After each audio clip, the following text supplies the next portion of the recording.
Et la première question que l'on va se poser 2 jours avant le débat sur France 2 entre Jean-François Copé et François Fillon, c'est l'UMP a-t-elle intérêt à se droitiser? Et cette question, on va se la poser avec un représentant de la droite forte, c'est Geoffroy Didier, avec Éric Brunet, avec Simonetta Greggio, avec Michel Maffezoli, Marie-France Garot, Dominique Pinon et Renaud Dely, qui parle lui de droite brune dans son dernier livre. Je vous les présente juste après le générique.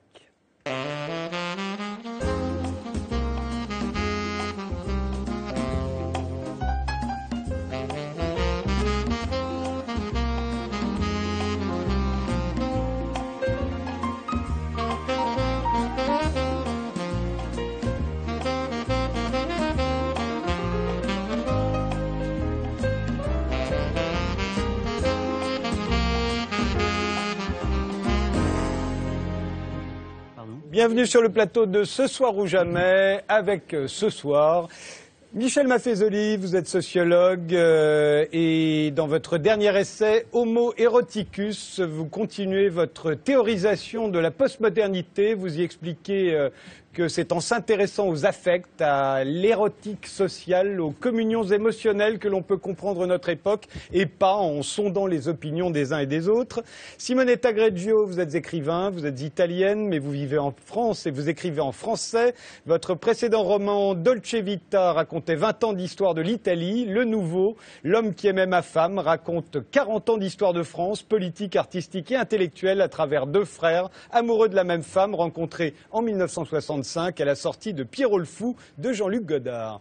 Éric Brunet, vous animez Carrément Brunet tous les jours sur RMC et le plus grand musée du monde le samedi sur France 3 Île-de-France. Et vous êtes l'auteur de plusieurs pamphlets comme Être de droite, un tabou français, Dans la tête d'un réac et le dernier, Pourquoi Sarko va gagner, paru l'année dernière, que vous ne reniez pas, puisque pour vous, Nicolas Sarkozy est le véritable vainqueur de la dernière présidentielle.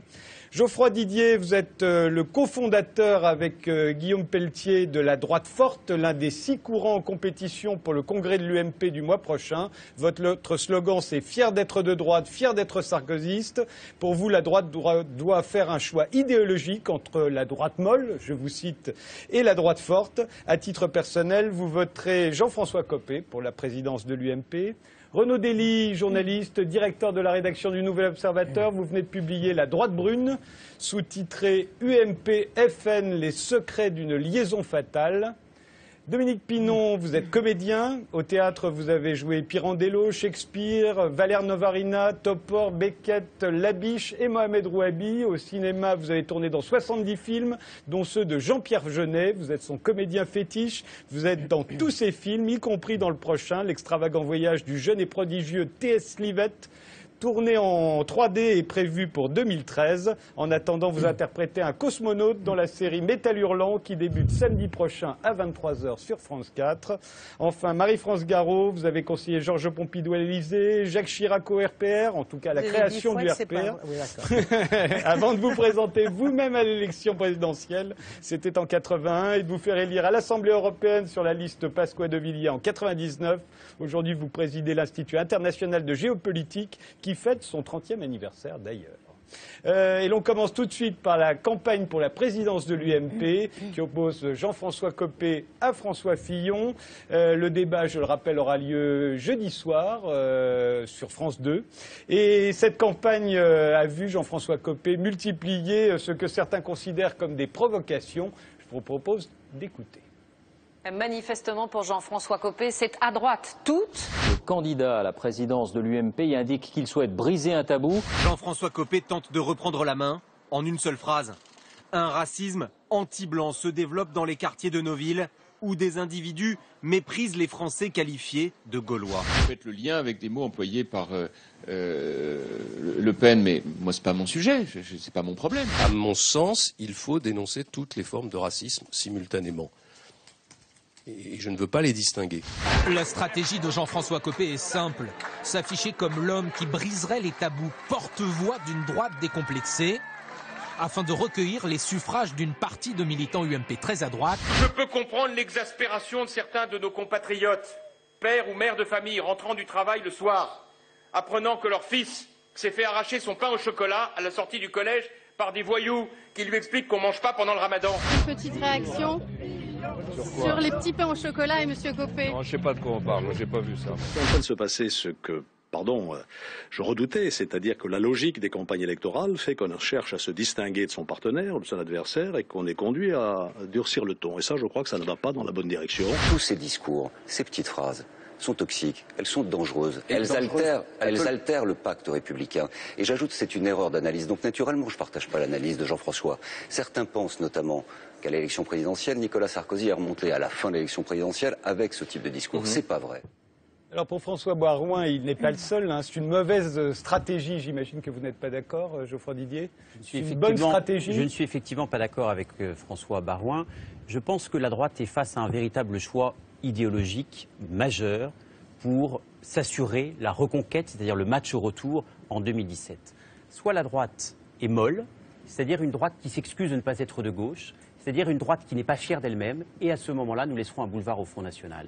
Soit la droite est fière d'être de droite et qu'elle affirme ses valeurs haut et fort, qu'elle le dit sans tabou, de manière décomplexée, et à ce moment-là, le Front National ne sera plus la question. Voilà l'équation à laquelle la droite est aujourd'hui devant nous tous.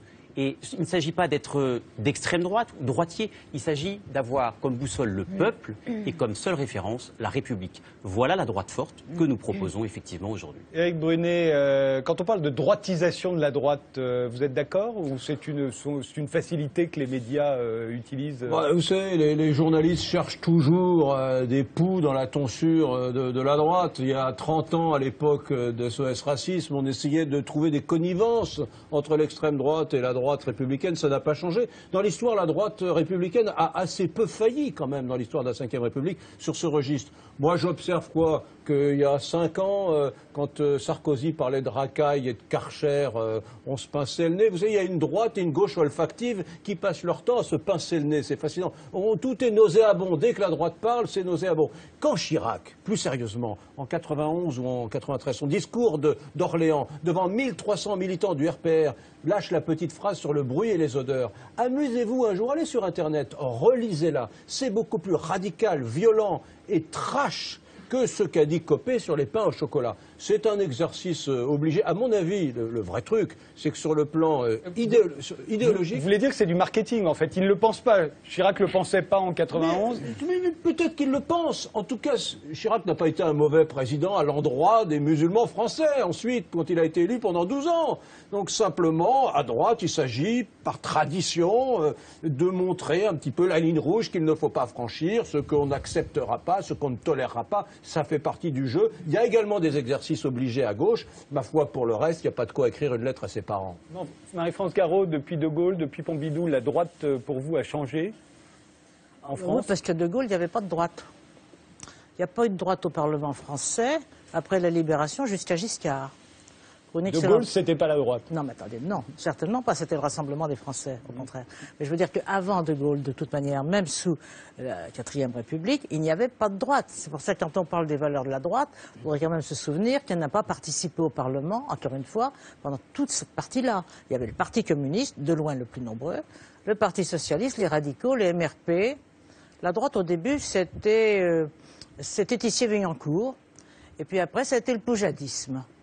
Voilà, et c'était la configuration qui a existé jusqu'au clivage qui est né, si on peut appeler ça un clivage, au moment de la Constitution de 58 et du vote demandé au peuple sur le choix d'un référendum de l'élection présidentielle au suffrage universel. Alors là, mais pour des raisons en grande partie tactiques, tous les partis, tous les groupes, plus exactement, du Parlement ont voté contre pour une excellente raison. C'était eux qui le choisissaient, le président de la République, avant. Alors on n'aime jamais qu'on vous enlève la principale compétence qui vous a été donnée. Bon, et voilà. Et de toute manière, la droite n'existait pas jusque-là. Elle n'existait pas. Et du temps de Pompidou, il n'y avait pas de droite et de gauche. Il y avait une majorité pour le président, point. Les droites et gauches étaient absolument et radicalement exclues. Le premier mouvement de fond est venu un peu de Giscard, qui a accepté l'idée de la cohabitation, même s'il ne l'a pas pratiquée, et surtout de François Mitterrand. François Mitterrand qui était un homme de droite, il faut bien le dire, fondamentalement. La droite, elle commence avec Mitterrand. Oui, non, mais c'était un homme de droite par ses racines, son éducation, etc. C'est pas contestable. Bon. Et il a compris qu'il fallait, comment dirais-je, une propulsion en face de De Gaulle. Et il a rassemblé la gauche, toute la gauche, qui s'est empressé d'ailleurs de laisser traîner un peu après. Bon. Mais c'était un effet de masse contre De Gaulle. Bon. Puis après, on a continué. Les partis dits gaullistes ont tranquillement et sans doute avec toute innocence piétiné un peu les principes gaullistes et on a fondé l'UMP, qui est un rassemblement parfaitement hétérogène. Et qui a raison de se radicaliser s'il doit se radicaliser je pense que tactiquement. ce débat, pour les Français, il n'a aucun intérêt. Il n'a aucun intérêt. C'est un combat de mecs dans un tunnel. Hein. C'est vrai, la droite est plutôt conservatrice et la gauche plutôt populaire. Vous savez aussi que De Gaulle avait dit le drame de la France, c'est que la droite n'est plus nationale et que la gauche n'est plus populaire. Et je crois que ça résume assez bien la situation. Ce que les Français attendent, et ce qui était le génie de Gaulle, c'est d'avoir dit c'est le peuple. La démocratie, c'est le pouvoir du peuple. Régis Debray dit un État ou une nation, c'est un peuple, des frontières et une transcendance. Nous avons toujours un peuple, nous n'avons plus de frontières et nous n'avons pas beaucoup de transcendance. Alors l'État ou la nation sont tout de même en péril redoutable. On pourrait même se demander s'ils existent encore en tant que tels, juridiquement et politiquement. Alors les discussions entre Copé, Fillon et autres, ça n'a mais aucun intérêt. Il n'y a pas de différence entre eux? Peut-être dans le langage, oui. Mais c'est interchangeable, c'est interchangeable. Et d'ailleurs, je pense que les Français le ressentent comme cela. Les Français se demandent comment ils sont gouvernés, pourquoi. Puis il y a des choses qu'ils ne comprennent pas. Par exemple, sur un événement récent. Je sais, parce qu'en ce moment, je suis à la campagne, et bon, on travaille ensemble. Donc là, elle m'a dit, expliquez-nous pourquoi on condamne des députés socialistes qui refusent de voter un traité dont le président avait dit qu'il n'était pas bon. C'est difficile à expliquer, il faut reconnaître. Ils trouvent que c'est incohérent. Et ils se disent, bon, on n'est pas gouverné finalement. On nageote comme ça, tantôt dans le sens du vent, tantôt dans le sens du vent. Voilà, je crois que c'est cela. Et en plus, je crois que c'est vrai. Parce que, pour une raison de fond, je vous ai dit ça 10 fois sur votre antenne. Alors ne le redites pas. Nous ne sommes plus un État. La France n'est plus un État. Nous n'avons plus aucun pouvoir d'État. Nous n'avons plus le pouvoir, comme je l'ai dit, de battre monnaie, de faire les lois, de rendre la justice ou de décider de la paix et de la guerre. On avait encore un pouvoir parlementaire de voter le budget. On l'a perdu il y a 15 jours dans le vote de ce malencontreux traité. Par conséquent, on agite vaguement le secteur, mais la marge de manœuvre, elle est asymptotique à zéro. Donc vous voulez dire que le débat entre la droite molle et la droite forte... Ça ne concerne que les droites. Renaud Dely. En l'occurrence, je pense que Marie-France Garot, je la rejoins notamment sur un point, c'est qu'effectivement, le général de Gaulle, et c'est ce que je raconte d'ailleurs dans mon livre, historiquement, le gaullisme ne s'est jamais revendiqué de droite. Vous prétendez incarner une forme de rassemblement national qui ne voulait absolument pas se résumer à cette étiquette-là. Pour autant, le gaullisme, c'était pas vraiment une idéologie ou un état d'esprit de gens complexés, de gens qui vivaient sous la dictature du politiquement correct. C'était pas la gauche qui imposait aux gaullistes de ne pas se revendiquer de la droite. C'était un choix qui était assumé, revendiqué par le général, parce qu'il cherchait justement à rassembler les Français et à incarner la nation. La grande différence, me semble-t-il, et c'est ce que j'essaye de raconter, c'est qu'aujourd'hui, on a vu émerger ce que j'ai appelé de façon un peu provocatrice une droite brune, c'est-à-dire une droite mutante, une droite amnésique, qui a rompu en bonne partie avec cette histoire-là, et dont Nicolas Sarkozy ne fut que l'instrument, que l'outil d'ailleurs. Mais c'est une droite amnésique qui ne revendique plus ces racines-là, par cynisme justement, pensant que électoralement la victoire sera là et que si on est de plus en plus à droite, on se radicalise, on assume bien haut et fort ces valeurs de droite, on gagnera. Mais ce discours-là, ça fait déjà 6, 7, 8, 10 ans qu'on l'entend. La droite décomplexée, la droite sans tabou, c'était justement la droite de Nicolas Sarkozy. Je pensais que le sarkozysme n'avait plus de tabou depuis longtemps. Et je constate que la droite a perdu systématiquement toutes les élections ces 5 dernières années, jusqu'à l'élection présidentielle. Mais là, vous savez bien que depuis l'alternance, tous les présidents perdent toutes les élections intermédiaires à partir du moment où ils sont élus. Ça va continuer d'ailleurs. En l'occurrence, cette équation, elle est nettement minoritaire et on le voit dans toutes les élections. Et elle produit quoi à l'arrivée? Elle produit y compris la réapparition d'un centre droit avec la création de l'UDI de Jean-Louis Borloo qu'on a vu la semaine dernière. Et qui est aussi une illustration de l'échec stratégique de cette ligne-là. Donc sans même se placer, c'est un autre débat sur lequel on peut venir aussi, sur le terrain des valeurs et de l'histoire de la droite, il me semble que la droite, en agissant de la sorte, cette droitisation, elle ne fait que lancer la campagne de Marine Le Pen de 2017. Mais il y a pardonnez-moi, mais il y a une droitisation, pas seulement en France. On l'observe au même moment aux États-Unis dans l'élection présidentielle. Jamais le Parti républicain n'a affiché un programme aussi conservateur. Vous avez raison. D'ailleurs, c'est un des chapitres de mon livre. J'évoque cette droitisation, notamment en Europe, c'est-à-dire qu'on a deux aspects qui, me semble-t-il, se sont conjugués en France. Une certaine droite amnésique, notamment travaillée idéologiquement par le personnage fort intéressant de Patrick Buisson, dont je retrace le parcours depuis 40 ans. Et effectivement, lui, c'est son projet historique et idéologique, le projet de Patrick Buisson, ce Conseil Nicolas Sarkozy. Et puis, on a un mouvement européen qui est produit aussi par les dérégulations liées à la mondialisation, que ce soit des dérégulations sur les flux migratoires, ou sur les protections sociales dont souffrent aujourd'hui notamment les populations les plus défavorisées. Et ça, on a vu ce néopopulisme droitier apparaître aux États-Unis, vous avez raison, en tout cas se renforcer, mais aussi plus près de chez nous, en Italie, en Autriche, aux Pays-Bas. On a vu ce néopopulisme qui, en gros, a une forme d'angoisse identitaire, il y a une forme d'obsession un peu identitaire qui se cristallise surtout, évidemment, dans le rejet du musulman perçu comme un danger pour l'identité nationale, et puis le rejet des élites. Voilà, en gros, ces puissants, ces gros qui nous gouvernent et qui de longue date nous trahissent. Ce sont les deux piliers sur lesquels se bâtit cette droite-là. Éric Bonnet. C'est très marrant de voir que De Gaulle s'invite là encore dans ce débat. Nous sommes tous, nous sommes 65 millions de gaullistes en France. Marie-France Garot l'était, elle a des preuves. Mais j'ai beaucoup aimé votre intervention, parce que finalement, c'est très compliqué de se remettre de la parenthèse gaulliste. Oui, c'est vrai, De Gaulle n'était pas de droite. Et moi, je soupçonne d'ailleurs les gens de gauche d'être sincères quand ils s'étonnent des accents nouveaux que prend la droite française, parce que pour la première fois, depuis Sarkozy peut-être, et là maintenant avec Copé et Fillon, pour la première fois on a une droite de droite. Oui, c'est vrai, pour la première fois, il y a en France une vraie droite. De Gaulle était plutôt pro-arabe alors que les droites du monde entier étaient pro-israéliennes. Il était plutôt étatiste alors que les droites étaient plutôt de facture libérale. Bref, il n'était pas de droite. Il n'avait pas le code génétique de la droite. Et maintenant, c'est vrai, on a une droite avec Sarkozy qui est un peu brouillonne, mais un peu plus anglo-saxonne, qui veut réformer la France, qui secoue la France comme ça et qui lui dit maintenant réveille-toi, la puissance publique est trop importante. Alors il y a beaucoup de gens de droite, moi j'en ai dans ma famille, qui disent mais c'est pas ça ma droite à moi. Ils font référence à De Gaulle qui, on l'a compris, n'était pas de droite. Donc aujourd'hui, cette gauche olfactive et cette droite olfactive gaulliste aussi se pince le nez en disant mon Dieu, tout cela est nauséabond. Mais non, ça n'est pas nauséabond, c'est simplement la vraie droite, comme partout dans le monde. Simonetta Greggio, cette droitisation de la droite, vous l'avez observée en Italie, est-ce que vous la constatez en France? Moi, je remarque en Italie plutôt une droitisation de la gauche, avec Renzi notamment, et ça c'est encore un autre symptôme. Mais là où je voulais mettre un tout petit peu mon grain de sel en tant qu'Italienne qui ne vote pas en France, je reste italienne et je vote en Italie, c'est que tout ça, ça me semble un peu de la pantomime, ça me semble un peu du théâtre.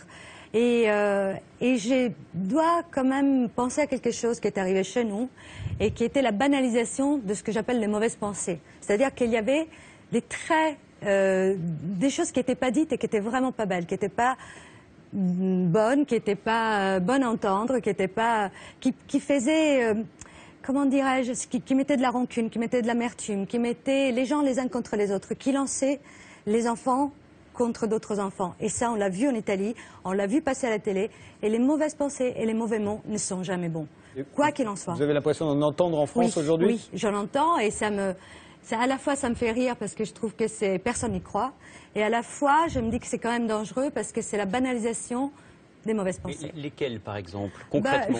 Sincèrement, d'entendre l'histoire du pain au chocolat, ça me fait même ça me fait vraiment rigoler, parce que je trouve que c'est un peu, c'est là encore, je trouve que c'est la commedia dell'arte. Alors peut-être que c'est mon côté italien qui voit de la commedia dell'arte partout. Mais en même temps, je trouve que c'est moche, quoi. C'est vilain. Prenons l'exemple du pain au chocolat. Esthétiquement, c'est pas joli. Alors, nous ne sommes pas là, nous sommes responsables publics, nous ne sommes pas là pour faire de l'esthétique. Effectivement, il y a des artistes qui sont là pour faire l'esthétique. Les responsables publics sont là pour tenter de régler les problèmes et de trouver des solutions aux problèmes. Prenons l'exemple du pain au chocolat. Mais, Madame Garot, vous savez, comme nous tous, que l'histoire du pain au chocolat, c'était une manière, comme une autre, d'énoncer un problème afin de mieux le dénoncer, c'est-à-dire de dénoncer les dérives communautaires. Qui, sur ce plateau, qui sont parmi les téléspectateurs, ceux qui peuvent contester le fait qu'il existe aujourd'hui des dérives communautaristes dans les quartiers sensibles. Moi, je suis élu dans un quartier sensible. Je suis sur le terrain en permanence. Je fais mes permanences chaque semaine. Et je sais que je suis face à un Front National qui fait 40%. Alors, qu'est-ce que je fais? Est-ce que je reste les bras ballants? Est-ce que je ne dis rien? Est-ce que je fais semblant de ne pas voir? Ou alors, est-ce que j'agis? Et est-ce que j'agis avec des valeurs populaires, oui, pardon de ce gros mot, des valeurs populaires. Et ces valeurs populaires de droite, quelles sont-elles aujourd'hui? C'est l'amour de la France, c'est le respect de sa patrie. Oh, quel gros mot, la patrie. C'est le respect des frontières, c'est la place que nous accordons à l'ordre et à l'autorité de la loi. Et c'est la priorité. C'est du vocabulaire, ça ne correspond à rien. Pardon, c'est une réalité. Mais ce sont des valeurs que nous voulons promouvoir. Prenez conscience que ça n'est pas une réalité. Mais bien sûr que qu'est-ce qu'un gouvernement français peut faire en ce moment de son plein gré? Regardez, même pour les voitures, on lui dit non, pas touche. Nous ne pouvons plus rien faire. Je conteste l'idée que le responsable public n'a plus de marge de manœuvre politique. C'est cela que le pays sent. Ils sentent, et d'ailleurs il n'y a pas qu'en France. Moi, ce qui me paraît tellement frappant en ce moment en Europe, c'est la désagrégation des États. On le voit en Espagne avec la Catalogne. On le voit aux Pays-Bas. On le voit. Bon. C'est-à-dire que quand l'État n'existe plus, ça s'effiloche tout doucement. Ça prendra 5 ans, 10 ans, 20 ans. Mais ça s'effiloche. Regardez la Prusse, c'était un empire, c'est devenu une province allemande. Le problème, si j'ose dire, on ne va pas passer la soirée sur le pain au chocolat, qui ne semble pas le problème majeur des Français, mais à travers, j'ai bien compris que ça vous préoccupait, à travers ce sujet, il me semble que pointer les dangers et les dérives du communautarisme, quels qu'ils soient. Nous sommes tous d'accord. Mais c'est une façon, à travers cette parabole-là, de répondre au communautarisme par une autre forme de communautarisme. C'est-à-dire que la laïcité, la défense de la République, la défense de la patrie, ce ne sont pas des gros mots. Comme le prétendent ceux qui font aujourd'hui de cette défense du pain au chocolat des petits Français qui seraient soi-disant agressés par les petits musulmans, ils essayent de renvoyer ceux qui contestent le poids de ce problème-là dans le camp des laxistes qui justement ne croiraient plus aux nations, à la République, etc. Pas du tout. Simplement, ce n'est pas parce qu'on veut défendre la laïcité, la République contre les communautarismes, et que justement, la République, qu'est-ce que c'est? C'est pas le démon des origines, c'est la vie ensemble d'une communauté de gens qui ne s'interrogent pas sur l'endroit d'où elles viennent, mais sur le dessein commun qui les fonde une nation. Et en l'occurrence, ça correspond exactement à l'inverse, à l'antithèse de ce phénomène qui consiste à monter parfois, ça s'est vu, ça s'est entendu, au cours de la dernière campagne présidentielle notamment, et ça se voit jusqu'à cet exemple ridicule du pain au chocolat, des communautés ou des catégories les unes contre les autres. Les fraudeurs contre les travailleurs, les assistés contre la France qui se lève tôt, les Français dits de souche, entre guillemets, contre les Français dits de papier. Ceux, au bout du bout, qui aiment vraiment la France, qui étaient des termes employés par le candidat Nicolas Sarkozy à de multiples reprises, directement inspirés par Patrick Buisson, contre ceux qui n'aimeraient pas vraiment la France. Moi, je pense qu'on pouvait aimer vraiment la France et voter Nicolas Sarkozy, et qu'on pouvait aimer vraiment la France et voter François Hollande. Je ne pense pas que ce soit d'un bon registre républicain, pour le coup, que de placer, quand on est un responsable politique de premier plan, l'enjeu du débat politique sur ce terrain-là, parce que sinon, à partir de là, pour le coup, la République s'émiette en de multiples communautarismes, y compris des communautarismes politiques extrêmement dangereux. Michel Maffezoli. Qu'est-ce que vous voulez que je vous dise? Je ne sais pas. Est-ce qu'il y a pour vous un choix idéologique à faire entre la droite molle et la droite forte?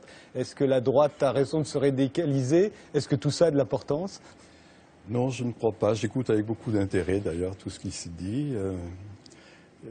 Madame Garot, j'étais en accord, enfin je pense que... Enfin non, je ne suis pas en accord, mais enfin, sur certains... Ça viendra. Peut-être, j'en suis certain. Je me demande, dans le fond, si ce débat intéresse le peuple. Oui, complètement. Et je ne le crois pas. Voilà, ça n'intéresse personne, et moi, ça ne m'intéresse pas trop. Moi non plus. Et donc, du coup, cette idée. Vous n'avez pas dit que ça m'intéressait moi, mais il se trouve qu'il est partout. Il est partout. Il est partout. Il est partout. Il est partout dans un tout petit monde. Dans un tout petit monde. Les sondages, on voit ce que ça ne veut pas dire grand-chose. Vraiment pas grand-chose. Et de la même manière, moi, ces mots qu'on a employés depuis tout à l'heure, moi, me chagrinent énormément, le mot communautarisme. C'est-à-dire qu'il y a de fait quelque chose qui fait, et c'est là, bien sûr, où Mme Garot ne sera pas d'accord avec moi, où on ne peut plus penser à la République une et indivisible, un État enfermé dans des frontières. Il y a une Respublica où il y a une mosaïque maintenant de communautés. Et c'est flanguer, en quelque sorte, ces communautés que d'appeler communautarisme. Voir plutôt comment on va s'ajuster, ces groupes, ces communautés, ces tribus, les uns par rapport aux autres. C'est pour ça que je trouve que le mot communautarisme traduit cette incapacité de prendre acte du fait que maintenant il se trouve qu'il y a de la mosaïque. C'est ainsi, il faut faire avec, il faut se dépatouiller et c'est pas aisé de voir comment vont s'ajuster ces groupes par rapport aux autres et cet exemple n'est pas pour moi infamant. En effet, on voit bien que ça peut poser quelques problèmes. Moi je l'évacuerai pas rapidement, voilà. Mais c'est en ce sens que faut-il parler à cet égard de, vous voyez, Frédéric a dit de droitisation puisque c'est là le thème de votre propos. Moi j'en suis pas sûr. Je crois que la question qu'on peut se poser c'est comment se fait-il, et c'est pas intellectuel ça, comment se fait-il que de plus en plus de gens ne se reconnaissent plus dans l'offre politique et donc vont choisir des extrêmes.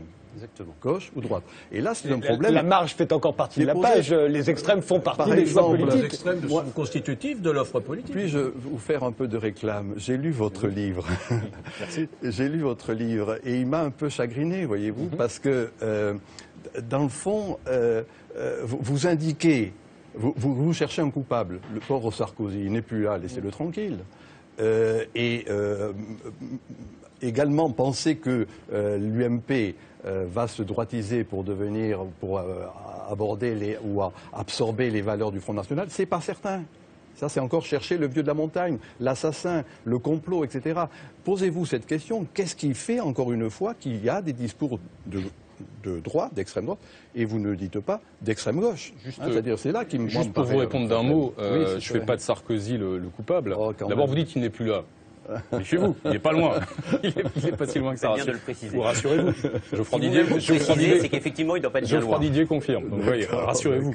Mais j'en fais, non, simplement l'outil. Je ne dis pas du tout que Nicolas Sarkozy, dans le livre, avait un projet idéologique qui consistait à calquer la droite française, la droite républicaine, sur l'extrême droite nationaliste. Pas du tout.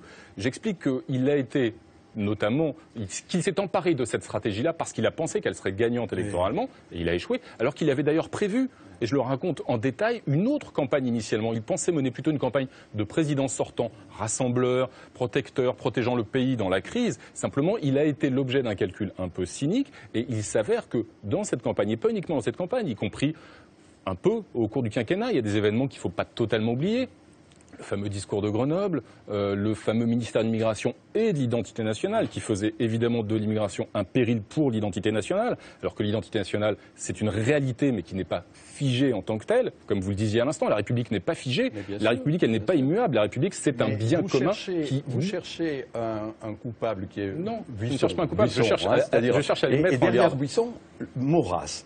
Moi, je me souviens quand j'étais jeune. Mais De Gaulle était maurassien. Voilà, c'est ce que j'allais vous dire. Exactement. C'est ça que c'est exactement ce que j'explique. Mitterrand. Excusez-moi, et c'était pas infamant d'être maurassien, parce que dans le fond, mon Dieu, il y a là des. Moi, je suis pas maurassien. Le maurassisme, ça n'a rien de politiquement correct. Mais quand on lit Maurras, il y a des choses qui renvoient à des éléments. Maurras a produit De Gaulle et a produit Pétain. Ça a produit ces deux droites-là, justement, qui se sont combattus l'une contre l'autre. En même temps, vous rapportez cette petite phrase un peu venimeuse, n'est-ce pas, concernant Sarkozy, un Hongrois qui allait à New York, qui a posé ses valises. C'est pas une phrase de. Je cite François Pinault. Je cite François Pinault. Cherchez le nom, c'est François Pinault qui a dit ça d'une casserole. Et j'explique qu'effectivement cette phrase est venimeuse et qu'elle a illustré dans certains milieux. Ça veut dire que le président Sarkozy n'était pas enraciné. Je n'ai jamais dit qu'il était d'extrême droite, Nicolas Sarkozy. Je vous dis qu'il n'avait pas de. Évitons le débat sur Nicolas Sarkozy et sur ses origines. Vous expliquez il y a quelques instants que c'était pas un débat très intéressant, très noble, qui désintéressait les Français. Je pense très exactement le contraire, et peut-être qu'on est là, au cœur, mais on est tous prisonniers de ce système, de la pathologie française. C'est-à-dire que c'est ce débat-là du pain au chocolat qui va peut-être faire la différence à l'UMP, et puis c'est ce débat-là, finalement, qui empoisonne ou qui, enjolive la vie politique depuis 30 ans, puisque finalement, c'est là-dessus qu'on vote. C'est sur ce genre de détails que nous votons, nous autres citoyens français. C'est la pathologie française, alors qu'en ce moment, il se passe une tragédie comparable à celle de l'édit de Nantes, qui avait vu tous les protestants fuir la France, ces gens qui aimaient tant faire des affaires, qui ont quitté le pays, et ça a été une tragédie que nous avons payée pendant des décennies. Et là, on est dans la même souffrance, avec des déficits abyssaux, et nous sommes en train de nous enguirlander. Vous voulez dire que de nouveau, ceux qui aiment faire les affaires sont en train de quitter la France. Maffezoli est gentiment hypocrite quand il dit, finalement, que ça ne nous intéresse pas. Si, ce sont les seuls débats qui nous intéressent, et c'est la tragédie française qui est... Non, Marie-France Garot n'est pas d'accord, et peut-être Dominique Pinon, qu'on n'a pas entendu. En tout cas, moi, je peux vous dire que ce débat ne m'intéresse absolument pas. Je veux dire, le débat Copé-Fillon, je ne sais pas pourquoi on nous impose ce débat alors que c'est un débat qui devrait avoir lieu à l'intérieur de l'UMP. Et voilà, moi je ne suis pas encarté à l'UMP. Socialiste, ça n'a gêné personne. Oui, mais c'est pareil, je suis d'accord avec vous. Voilà, c'est une chose que je ne comprends pas, qu'on nous impose et qui... voilà. Non, mais alors cette droitisation quand même. Non, mais est-ce qu'elle est réelle? Marie-France Garot. Je crois que ce débat a quand même, à la fois, il est né et il existe, et il a l'inconvénient de cacher l'absence d'un débat politique. Parce que ce n'est pas un débat politique, c'est un débat politicien. Entre Jean-François Copé et François Fillon. Entre partis. Les partis monopolisent la vie politique et les partis ne sont pas le peuple français. Ce n'est pas les partis qui sont souverains, c'est le peuple français. On arrive dans une situation que nous venons de vivre, où les parlementaires unissent leurs efforts pour ne pas donner au peuple français la possibilité de décider lui-même sur un acte, le traité signé par Sarkozy, voté par Hollande. Alors si je puis dire, tout le monde y est. Bon, mais c'est un traité qui est une nasse pour les Français. Les Français auraient voulu donner leur avis là-dessus. On ne leur a pas donné la parole. Et je pense que le basculement, c'est le moment où Sarkozy, le président Sarkozy et Fillon ont fait voter par le Parlement français en 2008 un texte qui avait été rejeté par les Français un an avant. Autrefois, ce serait appelé une forfaiture. On a supprimé ce mot dans le langage politique français, c'est remplacé par manquement aux obligations de la charte, ce qui est infiniment plus délicat. Mais enfin, la chose est la même. La chose est exactement la même. Parce que maintenant, en plus, on a peur des mots. Monnerville parlait de forfaiture en face de De Gaulle. Maintenant, si on disait ça, on serait envoyé devant la Cour de justice. Enfin, ce serait affreux. Bon. Or, le fond du problème, il est là. Le fond du problème, c'est qu'il n'y a plus de débat politique. Alors, il y a des débats partisans. Ça occupe le terrain. Ça ne sert rigoureusement à rien, sauf à faire réélire à chaque élection présidentielle le leader de celui qui a été battu la fois d'avant. Bon, et comme d'habitude, le centre se divisera en 3 morceaux. À l'arrivée, c'est toujours comme ça. Il y a un centre-centre, un centre-droit, un centre-gauche, et puis après, on les remet ensemble et ça recommence. Enfin, moi, j'ai connu ça pendant 30 ans. Hein. Bon, c'est pas nouveau. Mais le problème de fond, c'est qu'il n'y a pas dans ce débat de débat politique et que ce débat partisan confisque le pouvoir du peuple, c'est-à-dire qu'on ne nous parle plus de démocratie. Moi, je ne veux plus entendre dans un discours de politiciens sur ce genre de sujet le mot la démocratie, la souveraineté du peuple. Donc en fait, quand on parle de droitisation, ou quand on fait semblant de se droitiser, c'est uniquement pour masquer le fait qu'on n'a plus de pouvoir et qu'on ne peut rien faire sur les sujets vraiment importants. Ou alors peut-être qu'on a peur du peuple. Ou qu'on a peur du peuple. Geoffroy Dudier. Justement, plus que jamais, on a envie de l'incarner et de le représenter. Mais vous ne l'incarnez pas, vous n'êtes pas élu. Si, je suis élu. Non, vous êtes élu, mais le parti je suis élu, je suis sur le terrain. Mais le parti n'est pas élu. Le parti n'est pas élu. Un parti n'est pas une réalité politique. Mais moi, je ne parle pas au nom de mon parti, je parle au nom de ce que je crois. Je parle au nom des valeurs que j'ai envie d'affirmer haut et fort. Oui, mais d'accord, je suis tout à fait d'accord. Voilà, je parle avec mes tripes et avec mes idéaux. Et je pense que ce n'est pas un débat politicien, mais que c'est un débat politique, que c'est un débat de valeurs et que c'est un débat aussi, naturellement, de stratégie politique, puisqu'il faut aussi se dire les choses comme elles sont, et que je suis persuadé que si la campagne de Nicolas Sarkozy de 2012 a été, contrairement à ce que vous pensez, Renaud Dély, un succès, et que si Nicolas Sarkozy... Oui, j'ose le mot. Je vous rappelle qu'il a perdu. Hein. J'ose le mot. Oui, mais vous savez, il faut regarder les scores. Et lorsque vous regardez tous les pays européens, avec des dirigeants économiques, notamment socialistes, qui ont été, non pas perdus à 48,5, mais qui ont été balayés, et qui n'ont même pas pu terminer leur mandat, ou qui n'ont même pas pu se représenter. Non seulement Nicolas Sarkozy a pu terminer son mandat, non seulement il a pu se représenter, et en plus il a fait un score qu'aucun des 400 sondages qui ont été effectués, pardon de revenir sur ces fameux sondages, justement je n'y crois pas, qu'aucun de ces 400 sondages effectués n'a cru bon de donner. Et vous pensez que ça, c'est parce qu'il a tenu un discours assez similaire à celui de Jean-François Copé aujourd'hui? Ça n'engage que moi, évidemment, c'est ma conviction et j'avance avec ma conviction. Mais je suis persuadé que s'il n'avait pas fait cette campagne-là, il n'aurait pas perdu à 48,5, il aurait perdu à 42, 43. Alors que d'autres pensent exactement l'inverse, vous le savez bien, y compris au sein de votre parti. Mais bien sûr, mais qu'il y ait un débat d'idées, moi je trouve ça bien. Juste pour faire on ne pourra jamais répondre, c'est de l'Uchronie, on ne pourra jamais répondre à ce qui serait passé s'il avait fait autre chose. Même si on constate qu'il a quand même perdu. Ça, il faut bien comprendre que c'était à l'origine ce projet stratégique qui est un projet stratégique légitime, de penser que cette tactique-là, cette stratégie-là, elle va l'emporter. C'est effectivement celle qui a été proposée par le conseiller qui a joué le rôle le plus important auprès de Nicolas Sarkozy pendant toute cette campagne, qui est Patrick Buisson, et qui lui avait assigné à cette stratégie des objectifs exactement inverses de ceux auxquels il a abouti au soir du premier tour. C'est-à-dire que Nicolas Sarkozy était supposé arriver nettement en tête du premier tour, il a été devancé par François Hollande. Marine Le Pen était supposée être très bas car cette stratégie devait viser à siphonner l'électorat du Front National au premier tour. Il s'est produit l'inverse, le Front National a réussi son meilleur score historique et François Hollande était supposé être dans la main de Jean-Luc Mélenchon et du Front de gauche et de la gauche radicale et il s'est produit là aussi l'inverse puisque Jean-Luc Mélenchon n'a pas fait le score auquel il aspirait. Simplement, au soir du premier tour, Patrick Buisson a renversé la logique et a expliqué à Nicolas Sarkozy qu'effectivement, s'il n'avait pas fait ça, cela aurait été pire. Je crois, moi, précisément le contraire, c'est-à-dire qu'au second tour, et on le voit encore une fois à travers un événement certes microscopique, mais révélateur dans l'histoire de la droite, c'est la réapparition d'un parti de centre-droit. Ça paraît pas, c'est pas un tremblement de terre, la naissance de l'UDI, de Jean-Yves Borloo. Je vous l'accorde. Il faut juste rappeler qu'à l'origine, il y a à peine 10 ans, l'UMP était censé être le rassemblement de la droite et du centre au lendemain du 21 avril 2002, derrière la réélection de Jacques Chirac. Et là, ça signe bien le constat d'échec de cette stratégie-là, que de voir réapparaître l'UDI de Borloo. Éric Boyer. Non, mais que l'UDI réapparaisse, c'est dans l'ordre des choses. Enfin, avec le sale coup. C'est bien l'échec de l'UMP. Oui, non, mais non. Bon, je ne suis pas convaincu. Voilà, je ne vais pas ressortir René Raymond, mais il y a 3 droites en France. Et là, la France était orpheline. Il y a beaucoup modifié au fil des éditions. Oui, modifié au fil des éditions. Mais il y a toujours 3 droites en France, quand même. Bon, là bon, elle manquait. Bon, moi, j'aime bien les droites quand elles sont diverses et plurielles, pour parler avec la novlangue de gauche. Et bien, donc là, ça manquait. C'est très bien qu'il y ait l'UDI. Après le sale coup qu'a fait quand même à la droite François Bayrou, quand même, qui a fait un véritable hold-up sur une famille de centre-droit. Mais maintenant, pour revenir sur ce que tu dis, moi j'ai la conviction absolue que, quoi qu'on en dise, c'est vrai que Sarkozy a perdu toutes les élections intermédiaires, c'est vrai qu'effectivement les objectifs qui avaient été assignés à la stratégie Buisson n'ont pas été tenus. N'empêche que ce 48-4, moi, me donne la conviction que Sarkozy, là, soyons cyniques, hein, avec la technique, avec le choix stratégique de la droitisation, a fait le plein des voix de droite. Personne n'aurait fait aussi bien dans ce contexte-là. Et donc, alors pour poser la dernière question, vous pensez qu'avec cette stratégie-là, Jean-François Copé va l'emporter à la présidence de l'UMP? Parce que ce serait bizarre qu'il perde, alors que vous dites que c'est exactement ce qu'il faut faire pour plaire aux électeurs de droite. Si j'étais Séguéla ou Thierry Saucès, je dirais qu'il va upgrader. Va-t-il gagner? J'en sais rien. Mais en tout cas, il va monter, augmenter de façon significative le score qu'il aurait fait s'il avait eu une campagne bourgeoise et plan-plan.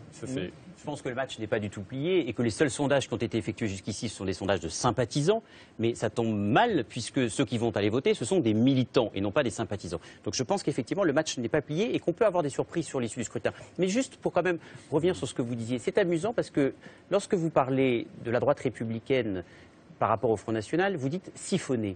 Mais lorsque vous parlez du Parti socialiste et du Parti communiste, lorsque le Parti socialiste récupère les voix du Parti communiste, vous ne dites pas siphonner, vous dites le rassemblement du peuple de gauche. Mais pourquoi ce deux poids deux mesures? Moi, je vais vous dire une chose. Je ne suis pas François Mitterrand. Le rôle d'un responsable public de droite aujourd'hui, c'est de considérer qu'il n'y a pas de sous-électeurs.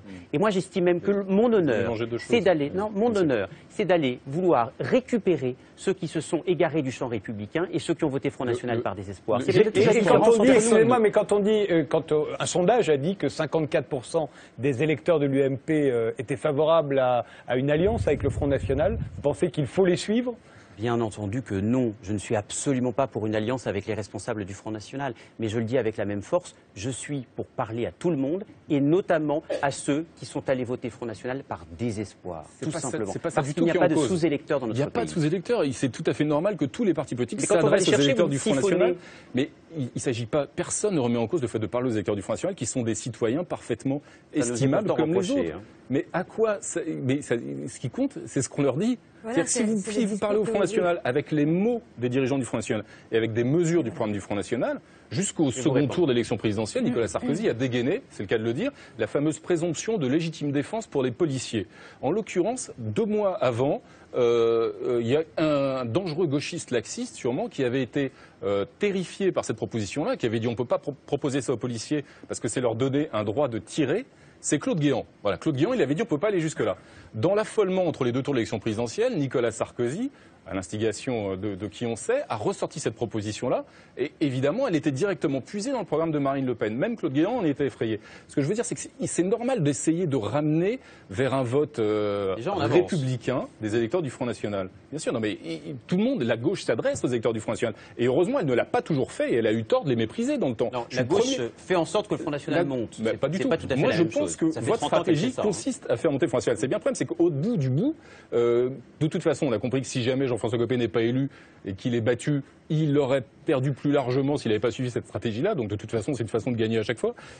Mais au bout du bout, je pense que surtout, elle contribue à conforter, à légitimer le discours de Marine Le Pen, qui elle n'attend que ça. Pour terminer ce débat, un dernier mot, Éric Brunet. Pour être très honnête, j'ai la conviction encore que malgré cette campagne assez âpre entre Copé et Fillon, pardonnez-moi Geoffroy, qu'il n'y a pas une feuille de papier à cigarette entre les contenus programmatiques. Il y a un pain au chocolat. Non, il n'y a pas de pain au chocolat, franchement. Copé et Fillon. Et d'ailleurs, ça montre une chose, c'est que paradoxalement, d'ailleurs, excusez-moi, je vais faire un peu de propagande pour la droite, mais c'est vrai qu'on a une partie d'opposition UMP qui est plutôt solide, quoi. Sur le plan idéologique, j'ai la conviction qu'entre Fillon et Copé, je le redis, il n'y a rien. Alors que quand on regarde ce gouvernement, il y a beaucoup plus de poésie, n'est-ce pas, et de diversité.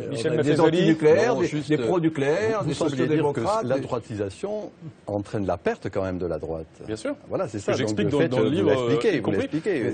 Sur le plan des valeurs, je pense que ça conforte le discours du Front National et que ça légitime les positions de Marine Le Pen. Et cette équation, elle est minoritaire dans le pays, contrairement à ceux qui la défendent. Ils pensent que c'est une mauvaise stratégie. Geoffroy Billier pense que c'est une bonne stratégie. On a bien compris. Vous dites par exemple que nous utilisons au sein de la droite républicaine les mots du Front National. Je regardais samedi soir Jean-François Copé se faire interroger par Aymeric Caron chez Laurent Ruquier. Et Aymeric Caron reprochait à Jean-François Copé, d'utiliser sur la couverture de son livre, la droite manifeste pour la droite décomplexée, des drapeaux français, en lui disant regardez, vous draguez le Front National, il y a des drapeaux français. Vous vous rendez compte de la situation ubuesque dans laquelle la gauche bien pensante s'est mise. Moi je l'ai vu, je vous le dis. Vous vous rendez compte de la situation. On est d'accord. Eh bien c'est exactement le discours de la gauche bien pensante aujourd'hui. C'est que dès qu'on parle de patrie, je vous disais ça à titre exemplatif. C'est qu'aujourd'hui dès qu'on parle de patrie, dès qu'on arbore le drapeau français, on est accusé de se droitiser. Bien, je vais vous dire, ces valeurs-là, cette valeur de patrie, ce drapeau français, nous allons le défendre au sein de la droite. Simonette Tagradio. Juste un tout petit truc. Éric Brunet. Non, 5 secondes. Cela dit, le monde se droitise. Toutes les droites du monde, le barycentre évolue vers la droite. Donc, c'est la droite ou c'est le monde? Si c'est le monde, ça veut dire que la gauche aussi se droitise. Même la gauche se droitise. Est-ce que Manuel Valls aurait été possible? Il y a sous Mitterrand. Madame Garot, est-ce que c'est est-ce qu'il y a une droitisation ou est-ce que c'est le peuple, les valeurs du peuple? C'est ça, voilà, c'est ça. Moi, je m'en fiche, c'est pas vrai. Bon, non, mais je crois que ce débat est quand même quelque chose de surréaliste.